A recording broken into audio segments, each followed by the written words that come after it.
Hello everyone, आज के video में हम आपको बताएंगे कि रट्टा मारना सही है या गलत। तो वीडियो को पूरा देखिए ताकि पूरी जानकारी आपको मिल सके। वीडियो अगर अच्छा लगे तो वीडियो को लाइक करके अपने दोस्तों के साथ इसे जरूर शेयर करें।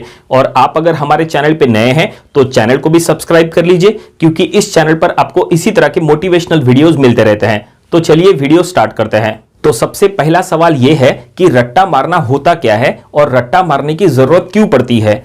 तो रट्टा मारना यानी ही मेमोराइज करना, यानी ही कोई भी चीज याद करना। और रट्टा इसलिए मारा जाता है ताकि कोई भी चीज सही समय पर याद आए। पर आज ये सोचना बहुत जरूरी है कि स्टूडेंट्स के लिए रट्टा मारना सही है या गलत। स्टूडेंट्स जनरली थ्योरी सब्जेक्ट में कोई भी थ्योरी को याद करने के लिए रट्टा मारते हैं। अब स्टूडेंट्स अलग अलग तरह से रट्टा मारते हैं। कभी कोई स्टूडेंट्स जोर जोर से बोलकर रट्टा मारते हैं, तो कभी कोई स्टूडेंट्स साइलेंट में रहकर रट्टा मारते हैं। कभी कोई स्टूडेंट्स भीड़ में भी रट्टा मार लेते हैं, तो कभी कोई स्टूडेंट्स अकेले में।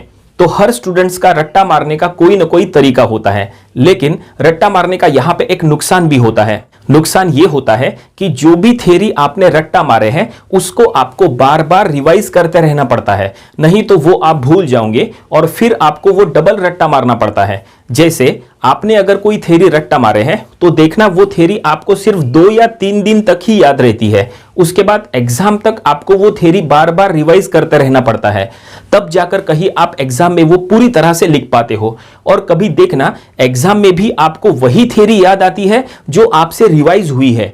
अगर कोई थ्योरी आप रिवाइज नहीं कर पाए तो देखना एग्जाम में वो थ्योरी आपको पूरी तरह से याद ही नहीं आती है। और ऊपर से पूरी तरह से रट्टा मारने के बाद भी कुछ स्टूडेंट्स एग्जाम में आंसर पूरा एज इट इज नहीं लिख पाते हैं। एग्जाम में कभी किसी को आंसर का पहला लाइन याद नहीं आता, तो कभी किसी को आंसर का पहला वर्ड याद नहीं आता, तो कभी किसी को आंसर के बीच की लाइंस याद नहीं आती, तो कभी किसी को आंसर के एंड में क्या लिखा है वो याद नहीं आता। तो इसलिए आपको थ्योरी सब्जेक्ट में अच्छे मार्क्स नहीं मिलते। ये सब इसलिए होता है क्योंकि आप सिर्फ रट्टा मारते हैं, जबकि आपको क्या करना चाहिए, रट्टा मारने के साथ साथ आपको वो थ्योरी को समझना है और एक प्रैक्टिस बुक में 2-3 बार लिखकर भी देखना चाहिए। तब जाके कहीं आप एग्जाम में वो पूरी तरह से लिख पाओगे। कुछ स्टूडेंट्स तो ऐसे भी होते हैं जो न्यूमेरिकल्स को भी रट्टा मारते हैं। ऐसे में एग्जाम में न्यूमेरिकल का क्वेश्चन कुछ और ही होता है और स्टूडेंट्स आंसर कुछ दूसरा ही लिख कर आते हैं जो उन्होंने रट्टा मारा हुआ था। जबकि आपको क्या करना चाहिए कि जब आप न्यूमेरिकल स्टडी करते हो तो वो न्यूमेरिकल्स आपको अपनी प्रैक्टिस बुक में सॉल्व करके देखना चाहिए। और उस न्यूमेरिकल से रिलेटेड जो भी प्रॉब्लम्स है वो आपको एक प्रैक्टिस बुक में सॉल्व करके देखना चाहिए, ताकि एग्जाम में अगर कोई भी टाइप का न्यूमेरिकल आए तो वो आप सॉल्व कर पाए।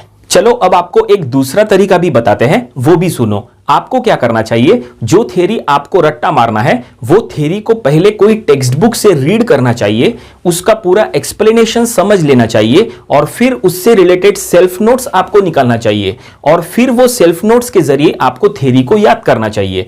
ऐसा करने से आपको बार बार थ्योरी रिवाइज करने की जरूरत नहीं पड़ती है, ज्यादा रट्टा मारने की भी जरूरत नहीं पड़ती है और इससे आपका समय भी बचेगा। लेकिन अगर आपको सेल्फ नोट्स निकालना नहीं आता तो सेल्फ नोट्स कैसे निकाले उसके ऊपर ऑलरेडी इसके पहले हमने एक स्पेशल वीडियो बनाए थे।